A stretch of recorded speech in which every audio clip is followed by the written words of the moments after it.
Bonjour à tous, je suis heureuse de vous retrouver aujourd'hui à l'occasion d'un nouveau webinaire organisé par BPI France Création et cette fois-ci dédié à la fraude aux entreprises. Aujourd'hui, je suis accompagnée de Didier Houtenot et Denis Boyer que je laisse se présenter. Bonjour à tous et à toutes et bonjour à tous les participants qui sont en ligne à nos côtés aujourd'hui, aux créateurs et entrepreneurs à qui je souhaite la bienvenue. Un merci tout d'abord à BPI France qui nous accueille aujourd'hui pour ce webinaire dédié à la fraude. Un mot de présentation effectivement, je m'appelle Didier Houtenot, je suis greffier associé du tribunal de commerce de Marseille, président honoraire du Conseil national des greffiers et chargé de la lutte contre la fraude par le Conseil national des greffiers. Et également une dernière casquette, administrateur du GIE des greffiers et tribunaux de commerce Infographe. Eh bien, bonjour à tous. Merci Marine, merci Didier. Donc, pour ma part, je m'appelle Denis Boyer. Je suis chargé de mission sensibilisation auprès de la plateforme gouvernementale cybermalveillance.gouv.fr. Mon métier, c'est de parler à tous nos publics des fraudes, de parler de tout ce qui est cybermalveillance et de leur donner les outils pour pouvoir s'outiller, pour pouvoir se défendre contre ces cybermalveillances.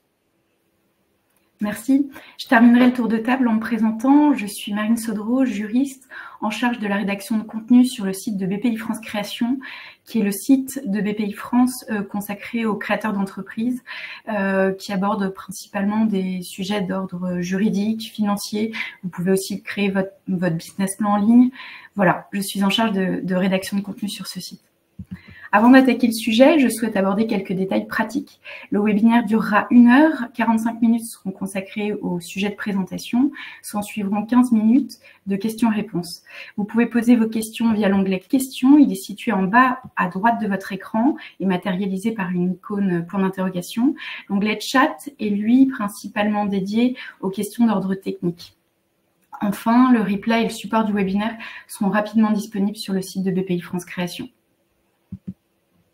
Le sommaire. Voici donc le sommaire en 6 points. Les 3 premiers points sont présentés par Didier Houtenot, qui rappellera le contexte de la fraude aux entreprises, le rôle des greffiers dans cette lutte contre la fraude aux entreprises et les différents types de fraudes liées aux formalités des entreprises. S'en suivra la présentation de Denis, qui présentera le dispositif de cybermalveillance, les tendances des menaces cyber et les différents accompagnements des professionnels. En travaillant ce sujet, nous sommes partis de plusieurs constats. Tout d'abord, la fraude aux entreprises touche l'ensemble des entreprises, quelle que soit leur taille, et ceci dès la création de l'entreprise. Enfin, le dernier constat, c'était aussi qu'on mesurait trop peu l'impact de la fraude aux entreprises, tant il peut être réputationnel, financier ou toucher à la survie de l'entreprise. Didier, je vous laisse la parole. Merci Marine pour cette présentation et cette introduction sur la fraude aux entreprises. Une petite introduction de contexte pour vous expliquer que la fraude aux entreprises est un phénomène qui se professionnalise. Chaque jour, nous constatons que la fraude ou les tentatives de fraude se multiplient. La fraude identitaire, par exemple, vous avez devant vous cet acteur très connu américain sur un passeport allemand, passeport déposé au guichet du greffe du tribunal de commerce de Marseille. Et on voit bien que les fraudeurs osent tout. Donc, fraude identitaire, fausses entreprises, faux fournisseurs, faux professionnels, faux documents officiels. On voit bien que cette usurpation d'identité, elle est plébiscitée par les fraudeurs et qu'elle représente plus du tiers des fraudes ou des tentatives de fraude que nous rencontrons. Vous avez quelques chiffres qui s'affichent sur votre écran et qui sont communiqués par les études sur la fraude en France. 2 entreprises sur 3 déclarent avoir subi au moins une tentative de fraude. Une entreprise sur 5 a subi plus de 5 attaques et on constate aussi dans ces études que 30% des entreprises qui sont victimes de fraude ont subi des préjudices supérieurs à 10 000 euros et parfois supérieurs à 100 000 euros. Donc on voit que cette fraude est bien présente. Ce risque de fraude, il se nourrit de nos données. Pour les internautes et pour les chefs d'entreprise que vous êtes, il est souvent indétectable et même imprévisible. On le voit au quotidien dans un environnement de fake news, de manipulation de l'information, d'open data, où tout, presque n'importe quoi devient accessible en masse.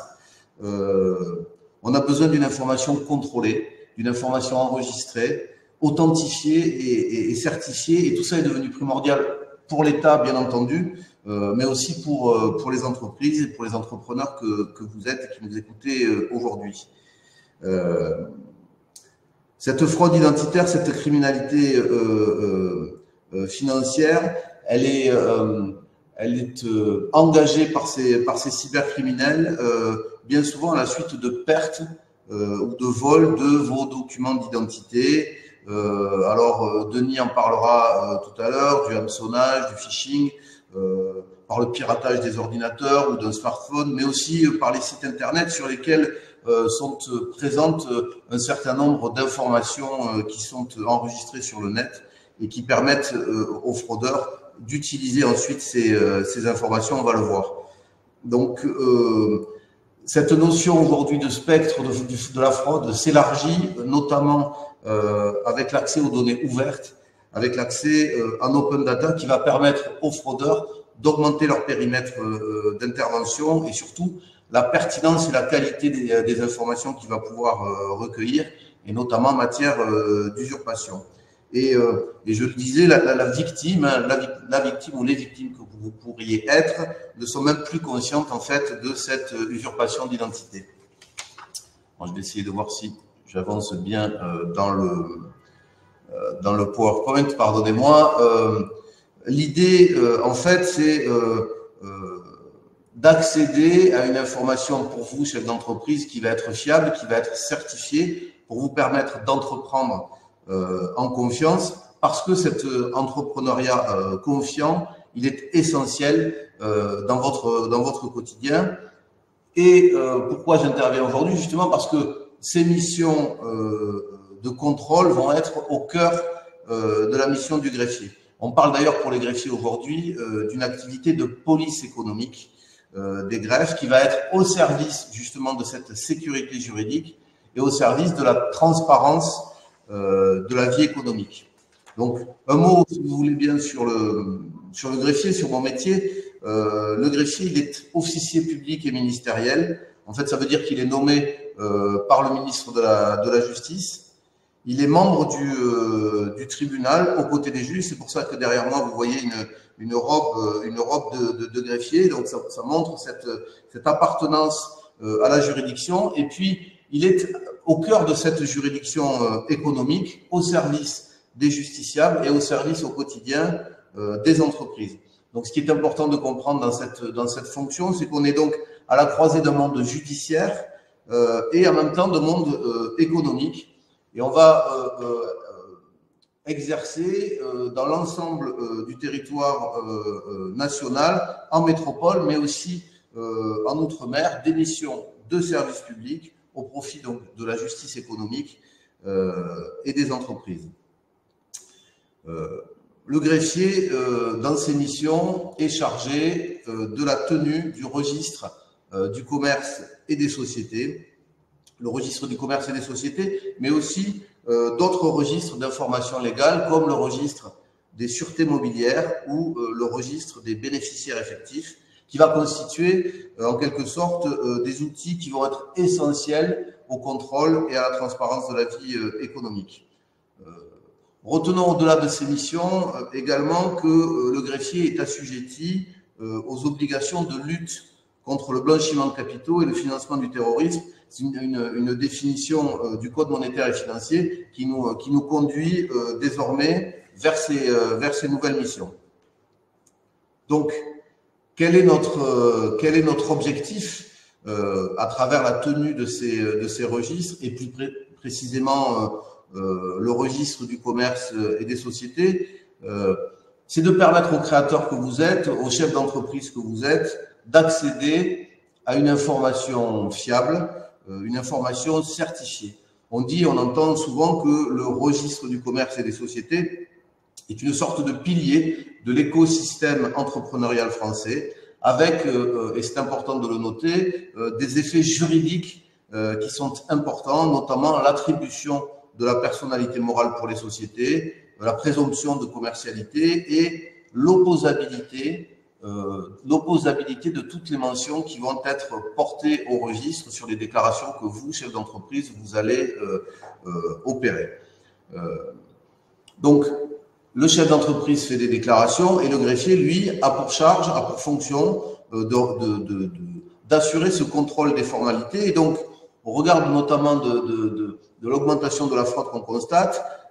Ces dernières années, on a vu renforcer ce processus de contrôle opéré par le greffier pour gagner en efficacité et gagner surtout en transparence.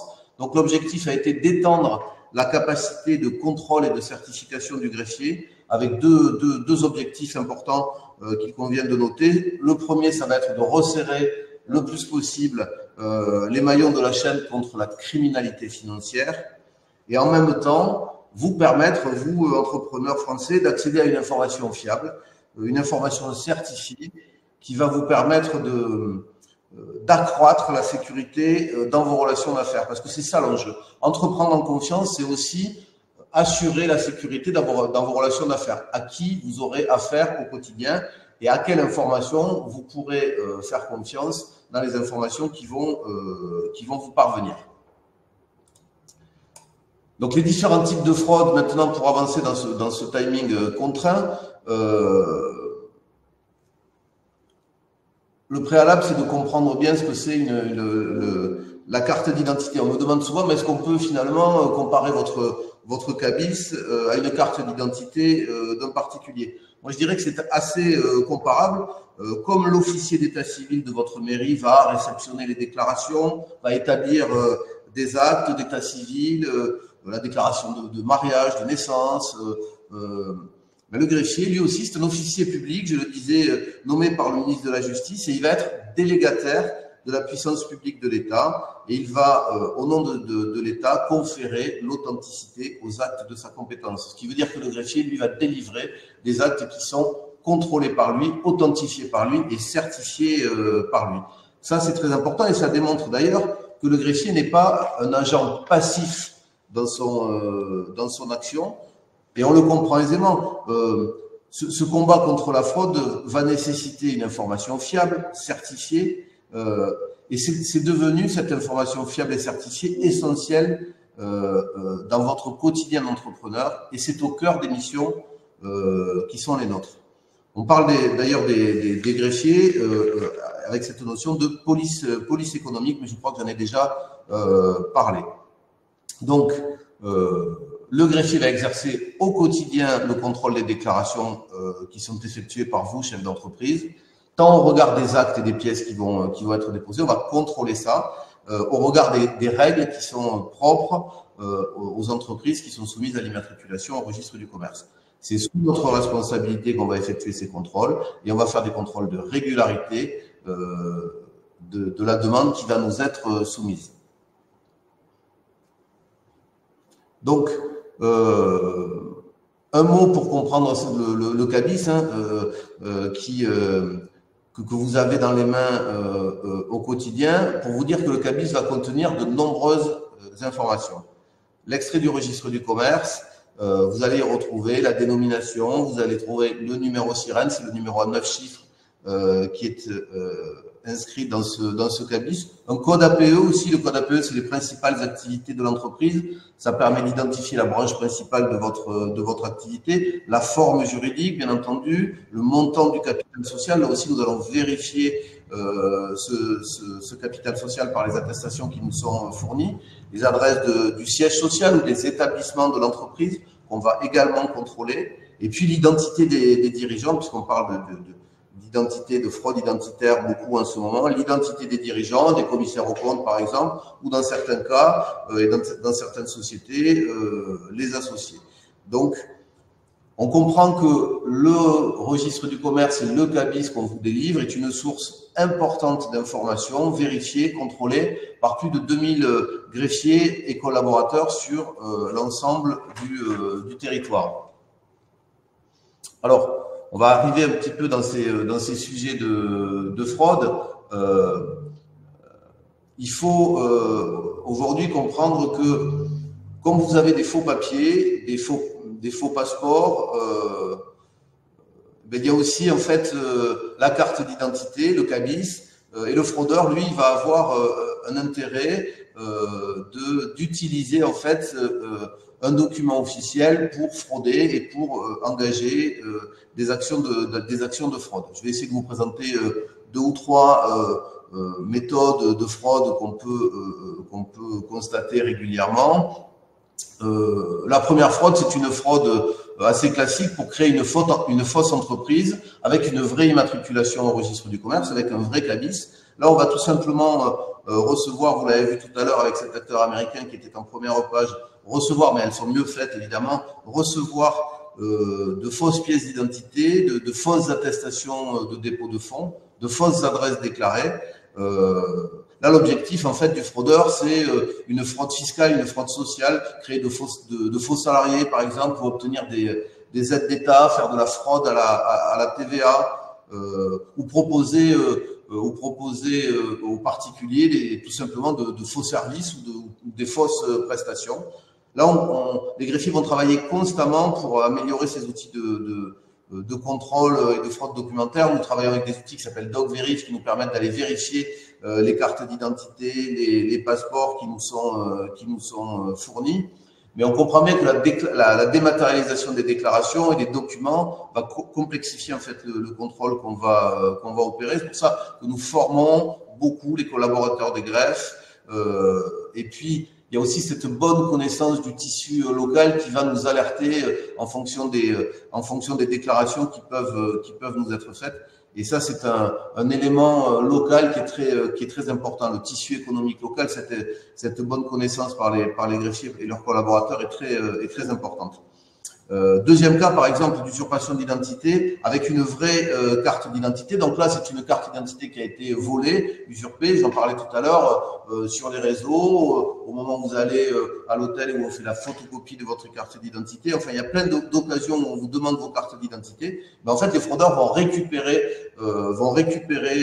ces documents et vont tout simplement créer une entreprise avec votre carte d'identité. Et donc, cette entreprise, vous en serez sans doute le gérant sans le savoir. Et donc là, il ne faut pas hésiter à faire vos déclarations de vol quand on vous a volé vos papiers, par exemple, et puis quand on vous a usurpé une identité, d'aller faire une déclaration à la police pour le vol de vos papiers d'identité. Et puis ensuite, si vous le constatez au registre du commerce, alerter le greffe concerné de cette usurpation d'identité pour qu'on puisse mettre ensemble les mesures qui s'imposent pour arrêter cette fausse activité.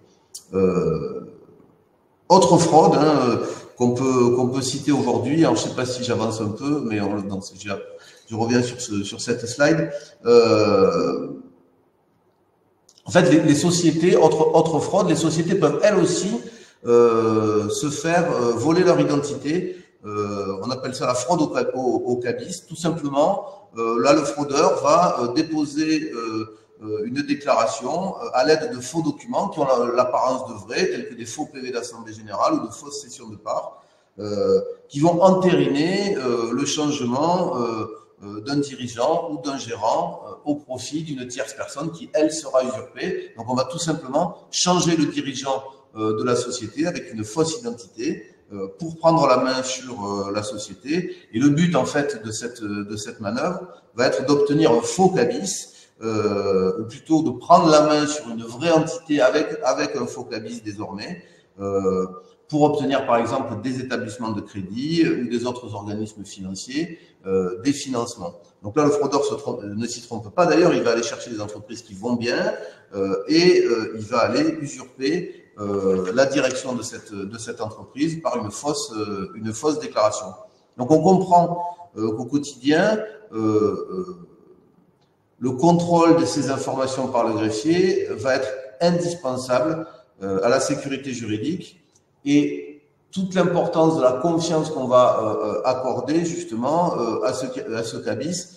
L'utilisateur doit être informé de ce que des différents points qu'on va mettre en avant pour vous permettre de contrôler l'authenticité de votre CABIS, du CABIS que vous avez dans les mains, de vous assurer que vous êtes bien en face d'un vrai CABIS et de voir les points de vigilance à apporter.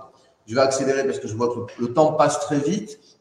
Donc, vous voyez en fait sur la slide que vous avez devant les yeux un certain nombre de points. Le QR code, par exemple, qui est inséré dans le CABIS, qui va vous permettre en le scannant d'aller vérifier sur Infogreffe, sur le GIE des greffiers Infogreffe, que vous êtes bien en face d'un CABIS. Vous allez aller pouvoir accéder à une interface qui a été mise à disposition sur le site Infogreffe, qui vous permet de contrôler ça. Donc, vous allez pouvoir comparer visuellement par rapport au CABIS qu'on vous a produit et que vous avez en votre possession, si ces informations sont bien présentes. Et chaque code de vérification est unique, il est présent sur votre CABIS. Et donc, vous avez aussi la Marianne que vous retrouvez, filigranée, la signature du greffier, etc. Mais vous allez aller vous retrouver sur cette interface qui est mise à disposition par notre GIE Infogreffe et qui va vous permettre de vérifier ces informations. J'avance encore et en quelques secondes. Deux points importants en fait. Le numéro sirène, on l'a dit, il est composé de 9 chiffres, il est attribué par l'INSEE, il va être obligatoire dans la production de vos factures, de vos devis, de vos documents commerciaux.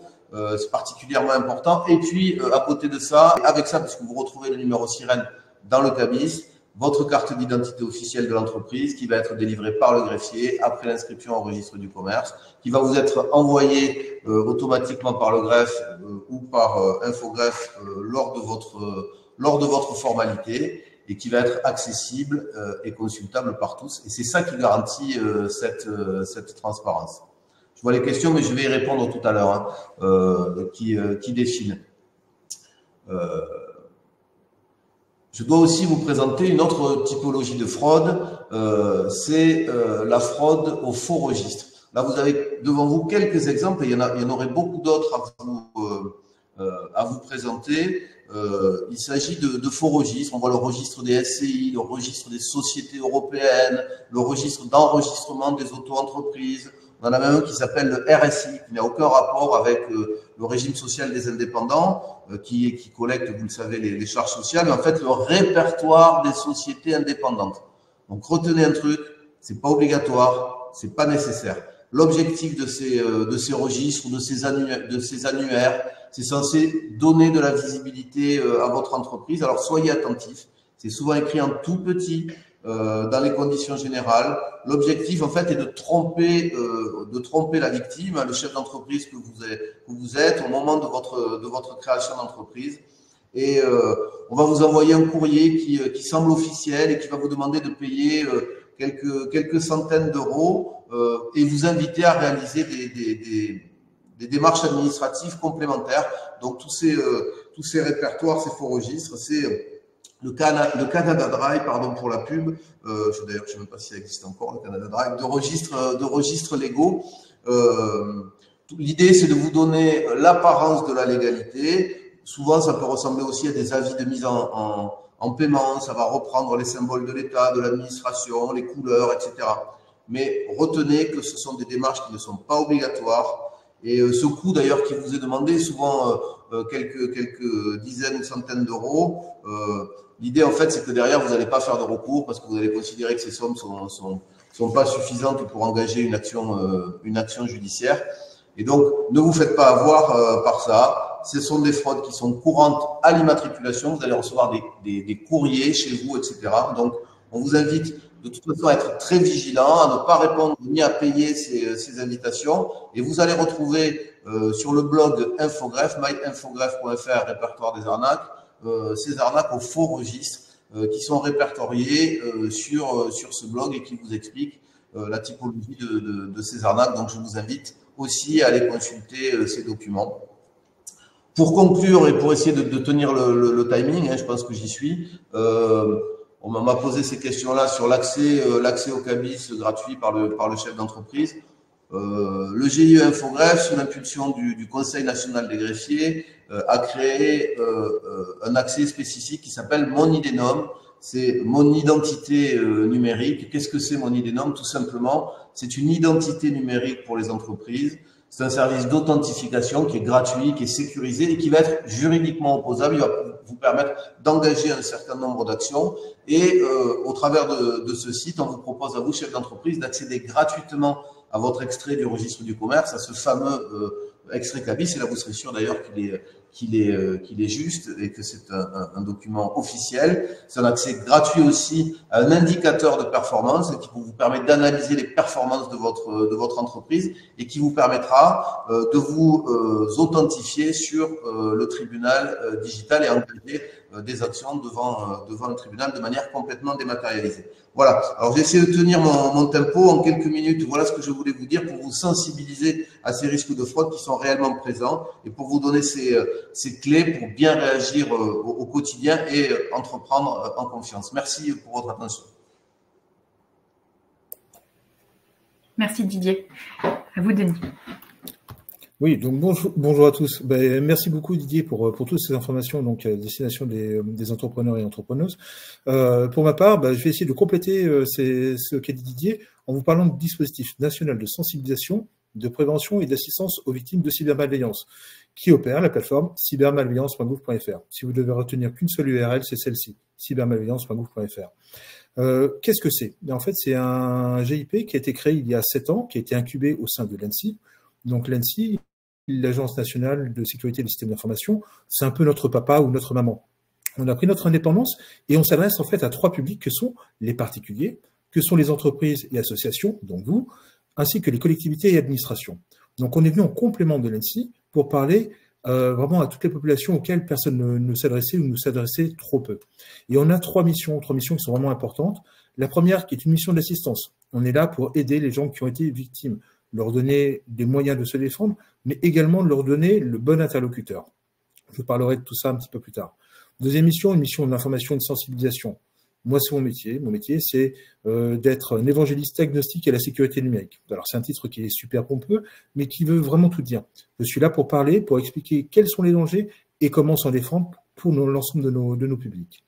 Enfin, nous avons une mission d'observation et d'anticipation. Notre plateforme, elle a 7 ans, mais elle commence à être connue et on a pas mal de gens qui viennent sur notre plateforme chercher de l'aide, de l'assistance et de la documentation. Et on peut, de tout cela, dégager des tendances. Alors justement, dans une diapo, il y a toujours des chiffres. Et bien, dans cette diapo, il va y avoir les chiffres. Première chose, cybermalveillance.gouv.fr, c'est 3 700 000 visiteurs uniques qui sont venus en 2023 chercher de la documentation.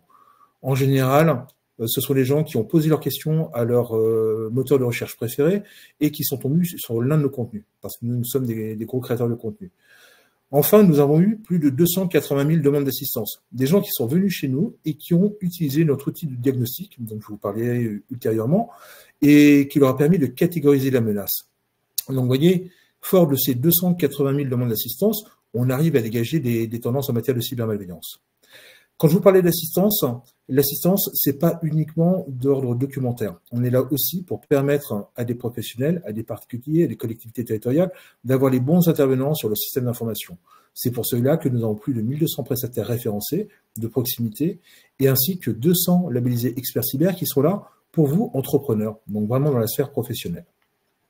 Alors, 280 000 demandes d'assistance. Je vous disais, on arrive à sortir des métriques, on arrive à sortir des tendances. Ces tendances, pour l'année 2023, parce que nous publions à chaque fois notre rapport d'activité de manière annuelle, eh bien, on obtient ceci. Alors, excusez un petit peu la forme, hein, ce diagramme, c'est un diagramme qui fait maison. Par contre, il repose vraiment sur les chiffres que l'on a extraits de notre rapport d'activité. Alors, j'aurais pu vous faire un top 10, mais un top 10, c'est pas très, très parlant. Je vais me concentrer vraiment sur le top 5 des cybermalveillances qui impactent le plus les professionnels que vous êtes. Donc, 280 000 demandes d'assistance, on a eu plus de 12 000 demandes qui correspondaient vraiment à des professionnels, donc entreprises et associations. En premier lieu, et la première cybermalveillance qui impacte les professionnels, c'était le piratage de compte. Le piratage de compte, dont je vais parler, que je vais essayer un petit peu plus tard, c'est vraiment la première des menaces et on a vu une augmentation en volume de demandes de 26%. pour les professionnels. Donc là, on est vraiment sur une cybermalveillance qui est vraiment haussière. La deuxième cybermalveillance, en fait, c'est la première. C'est l'hameçonnage. L'hameçonnage qu'on appelle aussi phishing. Ça, c'est vraiment la menace principale. C'est souvent les prémices d'une escroquerie, d'un piratage. C'est l'accroche. C'est l'hameçon qui a été mis dans l'eau pour récupérer, pour pouvoir piéger des particuliers, des professionnels ou des collectivités territoriales. C'est vraiment la première menace, tout public. Troisième menace, c'est le rançon logiciel, qu'on appelle également ransomware. C'est vraiment une menace qui cible souvent les plus gros, donc les grosses structures, ainsi que pas mal d'établissements de taille intermédiaire. Donc, dans le reste de ma présentation, je n'aborderai pas ce sujet-là parce que là, on parle vraiment de fraude. La quatrième, c'est le faux ordre de virement. Et alors là, clairement, on est dans le sujet. On est dans les sujets dont a pu parler Didier précédemment.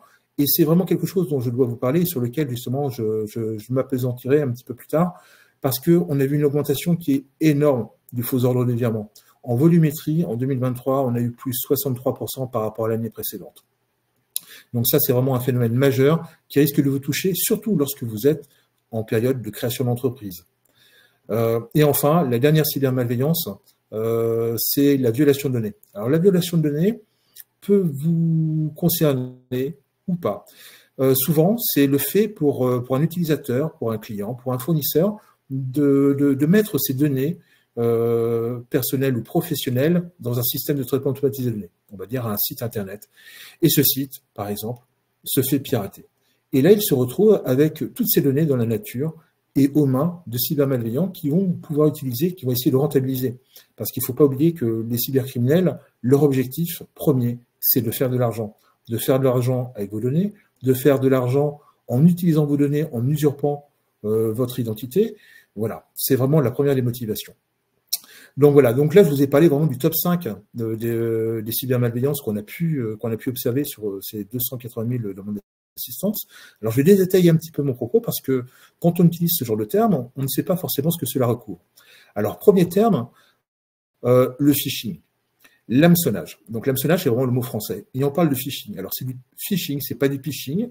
En fait, je vais vous faire un petit peu d'explication de texte. PH comme password harvesting, la collecte de mots de passe, et c'est une contraction avec le terme anglais to fish, aller à la pêche. Donc ici, l'objectif des cybercriminels, c'est d'aller à la pêche des couples identifiants mots de passe. C'est vraiment quelque chose d'énorme, hein. C'est plus de 1,5 million de consultations en 2023, plus de 50 000 recherches. Donc voilà, c'est vraiment la première des menaces. C'est quoi l'objectif? L'objectif, c'est de vous envoyer un mail, un SMS, parce que maintenant, les cybercriminels se sont adaptés, vous donnant envie de cliquer sur un lien. Alors l'envie, elle peut être motivée par la peur. C'est par exemple, vous, en tant que particulier, je suis persuadé que parmi les 200 participants qui sont connectés, vous avez tous reçu un SMS vous disant que vous aviez eu une contravention et que pour payer votre contravention, il suffisait de cliquer sur le lien pour pouvoir la payer. Vous voyez, le phishing, il a des impacts aussi bien à titre personnel qu'à titre professionnel. Donc souvent, les escrocs envoient un mail, on fait peur, ou alors on donne envie. Ça peut être par exemple la possibilité de gagner des barbecues gratuits à pas cher. Donc ça, ce sont vraiment des exemples particuliers. Là, à droite de cette diapositive, je vous ai mis deux exemples vraiment professionnels. Le premier, en haut à droite, c'est un mail de phishing de type LinkedIn. Ce mail, il n'émane pas de LinkedIn, et c'est vraiment un cas réel. Et vous voyez une proposition, votre profil est sous son meilleur jour. Et on donne envie, donc on flatte l'ego, pour donner envie à la personne de cliquer sur le lien. Si vous cliquez sur le lien, que va-t-il se passer? Eh bien, vous allez être redirigé sur un site qui ressemble à LinkedIn. Il a toutes les couleurs, il est parfait, tout est au bon endroit, et on vous demande de saisir votre identifiant et votre mot de passe. Si vous le faites une première fois, vous allez avoir une erreur et être à nouveau redirigé vers le site de LinkedIn. Vous allez saisir une deuxième fois votre identifiant et votre mot de passe, et vous allez être connecté et accéder à votre profil. Qu'est-ce qui s'est passé? Eh bien, en cliquant sur le lien, vous avez été redirigé sur une copie identique du site LinkedIn, vous avez saisi votre identifiant et votre mot de passe qui a été capté par l'escroc, et ensuite il vous a redirigé vers la vraie page. Donc la deuxième fois que vous vous connectez, vous allez arriver effectivement sur votre compte. À partir de ce moment-là, il dispose de votre identifiant et de votre mot de passe, qui va lui permettre de pouvoir se connecter en votre lieu et place. Alors, c'est pas aussi évident parce que maintenant, face à ce genre d'escroquerie, eh bien, les sites ont mis en place pas mal de sécurité. Donc, je vous ai mis un deuxième exemple. Deuxième exemple, c'est quoi? C'est en vous disant, vous recevez un message de votre direction, vous disant que vous devez cliquer sur authentification parce que sinon, vous allez perdre complètement accès à votre service de messagerie. Eh bien, là, on travaille sur le principe de la peur pour donner envie de cliquer. Si vous cliquez, même chose, le principe sera de récupérer les identifiants et les mots de passe pour pouvoir accéder à la messagerie, pour pouvoir accéder à l'infrastructure. Donc, en fait, l'hameçonnage, le phishing, c'est nous ce qu'on appelle la mère des cybermalveillances. On commence par l'hameçonnage et ensuite on escalade. On escalade vers quoi? Vers un piratage de compte. De manière traditionnelle, le piratage de compte était vraiment orienté vers tout ce qui était bancaire. Donc, les escrocs essayaient de récupérer, de se connecter en lieu et place des titulaires d'un compte bancaire, d'ajouter des destinataires de virements, de faire des virements, ce genre de choses. Alors voilà, ça c'était l'activité traditionnelle. Depuis, on a des normes européennes et des textes qui ont été mis en place. Et il y a notamment une norme qui s'appelle DSP2, Directive des services de paiement 2, qui oblige beaucoup d'établissements, et notamment les établissements bancaires, à mettre en place une double authentification, une authentification forte. C'est pour cela que lorsque vous faites un achat en ligne, eh bien, vous allez recevoir, on va vous demander de saisir votre code pour pouvoir vous connecter, par exemple, et on va vous demander de saisir un code que vous aurez reçu par un deuxième moyen d'authentification, donc le SMS. Donc voilà. Mais alors, nos escrocs, eux qui vivent de vos données et qui vivent de cette activité malveillante, comment ils vont faire pour faire de l'argent? Ne vous inquiétez pas, ils sont très créatifs. Ils vont s'intéresser à quoi? Eh bien, notamment à votre messagerie. La messagerie, c'est un endroit où on stocke énormément de données personnelles, de données professionnelles, parfois des cartes d'identité, des choses qui peuvent être utiles, notamment pour pouvoir ouvrir des lignes de crédit. Donc, vous voyez, on a beaucoup de choses et on a tendance à accumuler et à garder tout cela alors qu'on les a ailleurs sur son ordinateur. Donc, la messagerie, c'est vraiment l'outil de prédation majeur pour les cybermalveillants. Autre chose, le piratage de compte se fait aussi également beaucoup sur les smartphones. Depuis le grand confinement, les escrocs se sont rendus compte qu'on était vigilant avec tout ce qui était mail, mais on est beaucoup moins vigilant avec son smartphone. Donc, ce qu'ils essaient de faire souvent, c'est de vous afficher, par exemple, des messages. Au cours de votre navigation, on vous dit que votre navigateur n'est pas à jour. Et on vous dit, veuillez le mettre à jour. Erreur critique. Il y a toujours un message qui est très, très affolant. Et si vous installez l'application qui vous est proposée, eh bien, vous aurez une copie de votre navigateur Chrome, par exemple. Et lui, ce navigateur, il sera modifié de manière à capter tous les identifiants, tous les mots de passe qui pourraient être passés. Donc voilà, donc le piratage de compte, souvent, fait suite à un hameçonnage. Et c'est vraiment une cause majeure pour beaucoup d'autres cybermalveillances. Enfin, donc je ne vous parlerai pas de rançon logiciel, mais par contre, je vais vous parler du faux ordre de virement.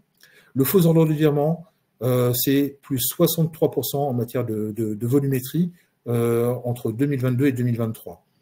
Le principe, c'est quoi? Eh bien, c'est par exemple, traditionnellement, c'était ce qu'on appelait l'arnaque au président. L'arnaque au président, c'était se faire passer pour quelqu'un et des autorités, un avocat ou autre, et demander le virement important, par exemple pour une fusion-acquisition, vers un autre compte.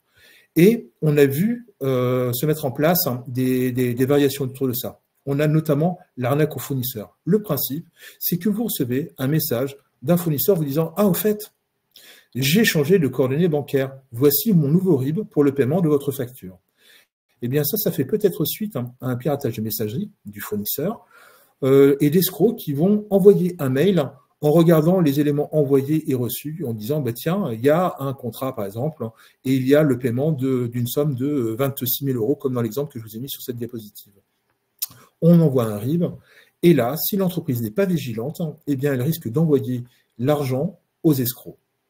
Et ben voilà. Et ça, c'est vraiment très bien fait. Donc, ça peut émaner non seulement de la bonne adresse mail, mais en plus, vous aurez tout le côté facture qui correspondra. Ce sera un RIB qui sera tout à fait vrai. Et il n'y a qu'une seule chose à faire pour pouvoir s'en protéger. C'est que dès qu'on nous demande un changement de relevé d'identité bancaire, d'IBAN, eh bien, qu'est-ce que l'on va faire? On va faire un contre-appel. Donc, c'est ça la sécurité. La sécurité, c'est que l'on va appeler avec les coordonnées que l'on a, celles que l'on a en base, pas celles que l'on nous a envoyées par SMS, par mail ou ce genre de choses, celles qu'on a déjà vérifiées. Et autrement, on vérifie autrement sur Internet si effectivement cela correspond bien à l'entreprise. C'est le seul moyen de se protéger de tout cela. On doit authentifier l'émetteur du changement. Ça peut arriver avec un fournisseur, mais ça peut également arriver avec un salarié. Imaginez bien que tout d'un coup, au moment où il va y avoir tout ce qui est versement des payes, eh bien, c'est des moments critiques. Et là, quelques jours avant, tout d'un coup, vous avez un employé qui, lui, s'est fait pirater et a une demande de changement de relevé d'identité bancaire. Donc voilà, pour cela, on authentifie toujours l'émetteur avec une deuxième voie de vérification. Ça peut être donc le téléphone. Et c'est essentiel. Et bien sûr, on renforce la sécurité sur tout ce qui concerne la messagerie. C'est vraiment quelque chose qui est critique pour l'ensemble des entreprises. Donc voilà. Donc je vous ai fait peur avec tout ça. Hein. Ça ne veut pas dire pour autant que l'on ne peut pas faire le jeu, on va se faire pirater. On doit juste avoir la bonne pratique et être vigilant. Ne vous inquiétez pas, vous pouvez également être accompagné, vous pouvez être assisté. Donc je vous disais, cybermalveillance.fr a une mission d'assistance. Cette mission d'assistance, et donc je vous parlais de 280 000 parcours d'assistance victime, en fait, ça vient par cet outil, donc ce diagnostic en ligne. L'objet de ce diagnostic en ligne, c'est d'identifier la cybermalveillance dont vous êtes victime. Souvent, on a des victimes, elles savent qu'elles ont eu un problème, mais elles ne savent pas quoi. Donc ici, l'objet, c'est de répondre à un ensemble de questions adaptatives qui vont vous mener vers l'une des 51 cybermalveillances qu'on a catégorisées, qu'on a décortiquées. En fait, pour pouvoir traiter un mal, il faut mettre un nom dessus. C'est un peu comme chez le médecin. S'il ne met pas un nom sur la maladie dont vous êtes atteint, il ne pourra pas vous donner le remède, la médication qui ira avec. Et bien là, une fois qu'on a dit « vous êtes victime de ceci », eh bien on va vous proposer des premières mesures. Les premières mesures, tout simplement, pour pouvoir stopper la cybermalveillance ou pour éviter qu'elle ne s'installe, qu'elle ne s'étende à l'ensemble de votre organisation. Donc, ce sont des conseils qui sont pratiques. Hein. Nous, chez nous, il n'y a pas de côté technique. Hein, ce n'est pas réservé à tout ce qui est technicien, de gens qui mettent les mains, on va dire, dans le code ou dans l'infrastructure. Mais on a des détails qui sont pratiques et non techniques. Donc, on va vous dire, faites ceci, faites cela, évitez ceci. Et ensuite, on va vous donner le bon contact. Parce que quand on est victime, eh bien, on ne sait pas vers qui se tourner. Donc, on est un peu une forme de guerre de triage. On a un ensemble de gens qui viennent, qui ont un problème, et on va essayer de trouver quel est le problème et de les amener vers le bon interlocuteur. Si vous êtes victime d'un piratage, on vous dira d'aller déposer plainte auprès du commissariat de police ou de gendarmerie dont vous dépendez, et on vous donnera aussi les éléments à leur fournir pour pouvoir constituer, notamment pour pouvoir fournir des traces pour le dépôt de plainte. Si vous êtes victime, si vous avez vu par exemple un contenu illégal en ligne, on vous dira signalez-le sur internet-signalement.gouv.fr. Donc vous voyez, on a beaucoup d'interlocuteurs. Nous, on est agnostique et on est là pour orienter les victimes vers le bon interlocuteur.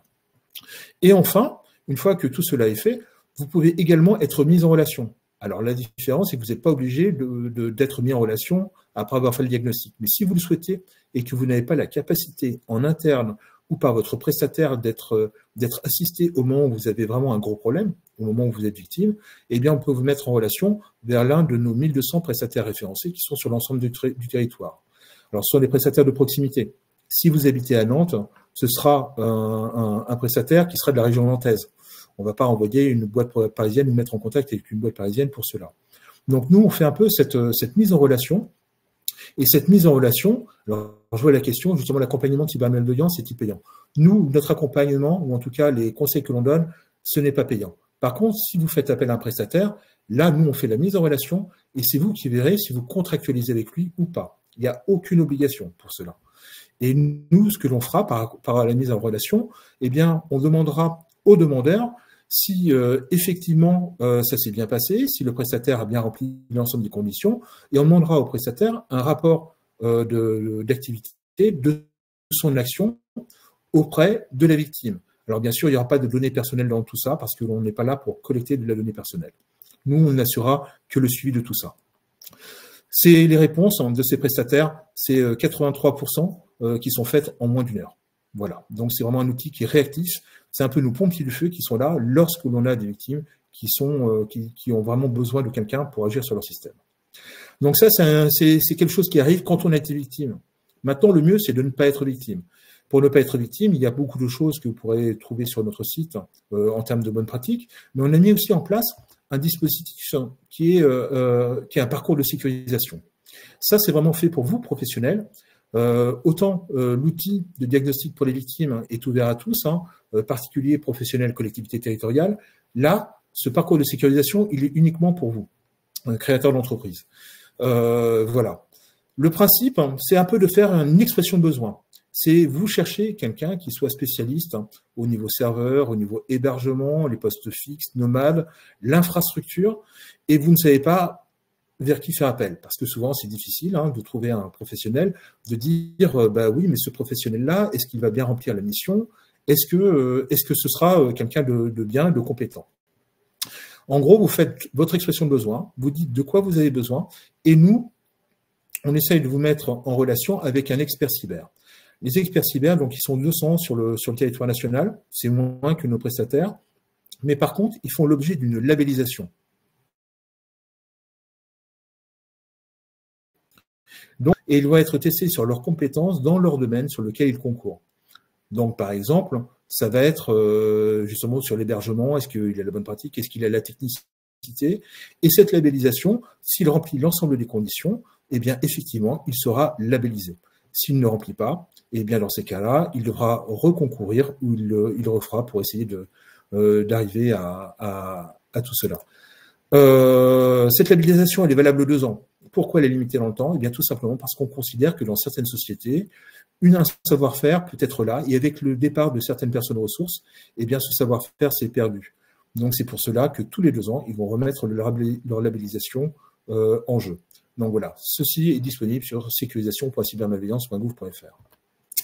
Voilà, donc je vous ai parlé de dispositifs d'assistance, d'aide et tout ça, mais il faut savoir que la première des choses, quand on veut se sécuriser, ça repose sur 3 choses.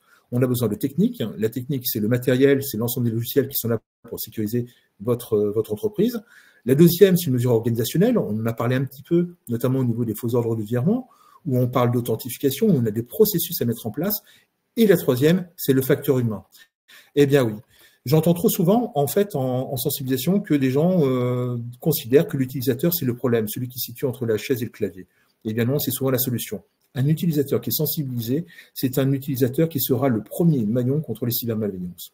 Pour pouvoir justement vous aider à vous sensibiliser, on a mis aussi en place une e-sensibilisation en ligne qui dure environ 1h50, 2h30 si vous prenez le temps, sous forme de modules, donc des séquences de 10 à 15 minutes, et qui sont ordonnées sur le principe de comprendre la menace, de agir pour s'en défendre, et 3, transmettre. Donc ceci, c'est gratuit. Même chose, comme l'ensemble de nos contenus sur notre plateforme, eh bien, n'hésitez pas à le faire à titre individuel, à titre personnel, à titre professionnel, et j'espère que cela pourra vous amener pas mal de choses dans ce domaine. C'est sous forme de quiz, de présentation, de vidéos, donc n'hésitez pas à l'utiliser, c'est vraiment gratuit, et vous ne serez pas le produit. Et bien sûr, nous avons, comme je vous le disais, nous sommes des gros créateurs de contenu, donc on a plus de 500 contenus disponibles en ligne, vous pouvez y aller, vous pouvez en user, en abuser, et pouvoir le diffuser autour de vous. Tous ces contenus, alors vous avez une URL qui est en bas, mais ce que j'aime bien faire pour pouvoir justement vous donner l'occasion de voir un petit peu ce que l'on produit, eh bien c'est ce que vous trouverez à la fin avec un QR code. Enfin, dernière chose, vous avez vu derrière moi, il y a Cybermois et tout ça. Eh bien, sachez qu'au mois d'octobre, il va y avoir le Cybermois, c'est le moment justement d'être cyber engagé et d'expliquer quelle est sa pratique en termes de sécurité. Donc, n'hésitez pas à rejoindre le collectif en vous inscrivant sur cette URL, à montrer que vous êtes engagé en tant que professionnel. Et je sais que BPI est déjà inscrit dans le collectif, donc n'hésitez pas à vous inscrire, à participer à cette opération. On va vraiment parler de sécurité et diffuser aussi bien sur les réseaux sociaux. Vous pouvez également, si vous avez un événement, vous inscrire sur notre calendrier. Donc voilà, pour finir mon propos, je vous parlais d'un QR code, j'aime bien le mettre. Alors sachez que ce QR code, ce n'est pas un QR code de phishing, qu'on appellerait kishing. Marine m'en est témoin. Si vous flashez ce QR code, eh bien vous arriverez sur l'ensemble de nos productions, enfin une bonne partie de nos productions, où on parle aussi bien des menaces que des bonnes pratiques pour pouvoir s'en défendre. Et bien sûr, nous sommes présents sur les réseaux sociaux. Voilà, je vous remercie. Merci Denis, merci Didier pour vos interventions. Je propose de passer aux questions. Je vois que Didier a répondu à quelques questions en direct. Les questions sont principalement relatives à la véracité des documents. Est-ce que Didier, vous pouvez rebondir sur ces questions? Est-ce qu'il y a des outils? Est-ce que ce sont les points de vigilance que vous avez exposés, les 3 points de vigilance, la Marianne sur le cabis, la Marianne, la signature et le sceau du greffier? Est-ce qu'il doit nécessairement y avoir ces 3 points de vigilance? C'est une question qui a été posée. Oui, merci pour vos questions. J'essaye effectivement de répondre aux questions, mais je vais chercher sur le chat, donc j'ai tardé à répondre à certaines questions et je vous prie de bien m'en excuser. On a eu une question là sur le QR code. Effectivement, tous les cabis qui normalement contiennent ce QR code vous permet d'accéder automatiquement justement vers ce contrôle. Mais vous avez aussi une adresse si ça ne marche pas, une adresse sur Infogreffe pour pouvoir aller faire le matchage entre les informations que vous allez pouvoir recueillir sur Infogreffe et le cabis que vous avez entre les mains. Je ne sais pas si ça répond précisément aux questions à la question qui a été posée. Si, je vous remercie Didier. Est-ce qu'il y a des outils pour étudier la véracité? Alors oui, j'ai essayé de répondre à une question comme ça sur cette notion de police économique. En fait, nous, on a des outils pour contrôler les informations. Vous, internautes, on vous a donné un certain nombre de trucs. N'allez pas sur des annuaires ou des choses qui vous paraissent absolument pas officiel, et quand vous êtes face à un document officiel qui émane du tribunal de commerce et notamment le CABIS, vérifiez les informations qui sont contenues et utilisez les liens vers le site Infogreffe pour éventuellement vous assurer de l'existence de l'entité en question. Mais à côté de ça, en fait, on a nous des outils greffiers en matière de police économique. Cette notion est assez récente, mais en fait, elle prend toute sa dimension quand on constate l'augmentation de la lutte contre la fraude. Et nous, on va aller chercher en fonction de profil, de comportement des personnes au moment des formalités, des choses qui vont nous paraître incohérentes, et tout ça c'est souvent lié au comportement déclaratif de l'usager, à la structure de la société, au profil du dirigeant, ou à la qualité des informations qu'on va avoir, certains documents, certaines photocopies qui vont nous arriver en dématérialisé, où on va avoir un certain nombre de détails. Et là, on forme nos collaborateurs dans les greffes pour justement éviter ces fraudes documentaires et réagir. Donc, c'est la compilation d'un certain nombre d'éléments concrets, matériels au niveau des pièces justificatives, puis aussi l'expertise des collaborateurs des greffes dans la détection de ces tentatives de fraude en travaillant sur un certain nombre d'anomalies, etc. Et puis je rappelle aussi qu'on travaille en étroite collaboration avec les services de Tracfin. On est assujetti justement aux obligations de lutte contre la fraude et le financement du terrorisme. On a des contacts quasi quotidien aussi avec le ministère public, les parquets, le procureur de la République. Vous avez compris que le greffier il est membre du tribunal, donc il est sous l'autorité du procureur de la République, et on a un certain nombre de déclarations qui sont opérées aussi auprès du ministère public, qui va ensuite pouvoir éventuellement engager un certain nombre d'enquêtes quand on est manifestement face à des fraudes. Merci Didier. J'ai une autre question qui peut aussi s'adresser à Denis. Elle concerne une fraude au faux registre.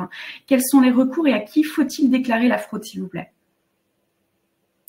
Alors, je vais commencer juste la réponse. À partir du moment où on est victime d'une fraude, dans tous les cas, on passera par un dépôt de plainte. Le dépôt de plainte, il vous sera demandé, et c'est le moyen d'abord d'être considéré comme victime et de poursuivre les auteurs et d'engager une enquête. Donc ça, c'est la première des choses. Et ça, c'est valable pour l'ensemble des fraudes dont il y aurait usurpation. Après, pour ce type de fraude, qu'en pensez-vous, Didier? Je peux peut-être compléter aussi par le blog où on recense toutes ces faux registres, faux annuaires, etc. Déjà, quand vous avez un doute, vous pouvez tout de suite aller consulter sur ce site Infogreffe, sur ce blog, sur ce répertoire où on recense en fait tout ce que nous on peut détecter et qui peut nous remonter via les internautes et les chefs d'entreprise qui justement viennent vers nous pour vous dire est-ce que c'est des vrais ou des faux registres, est-ce qu'on doit y aller, est-ce qu'on doit payer, etc. Donc allez aussi si vous avez un doute sur ça, et encore une fois le conseil c'est ne payez rien tant que vous n'êtes pas sûr que vous êtes face à quelque chose d'obligatoire, d'étatique, etc., etc. Ça, c'est le conseil. Et allez aussi donc sur ce blog d'Infogreffe qui vous permet justement de récupérer ces informations. Je crois qu'il était en ligne, il était dans le PowerPoint, mais je vais essayer de le remettre en ligne là dans le chat. Merci. Le temps va nous manquer pour continuer à répondre aux questions. Nous espérons vous avoir donné les clés pour limiter votre exposition au risque, et particulièrement à l'occasion des formalités liées à la création de votre entreprise. Le support et le replay seront rapidement disponibles sur le site internet de BPI France Création. Je vous donne 2 rendez-vous. Le premier rendez-vous, il est virtuel, il est sur le site de BPI France Création.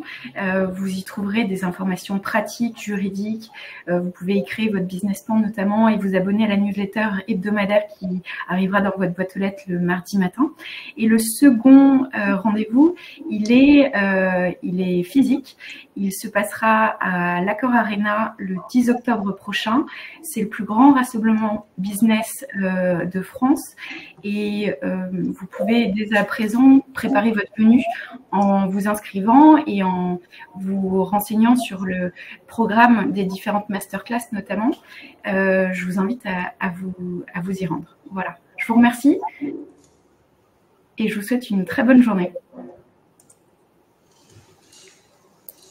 Merci Didier, merci Denis. Merci à tous pour votre participation. Merci à tous d'abord et merci à tous les internautes. Merci Marine, merci Denis pour cette intervention.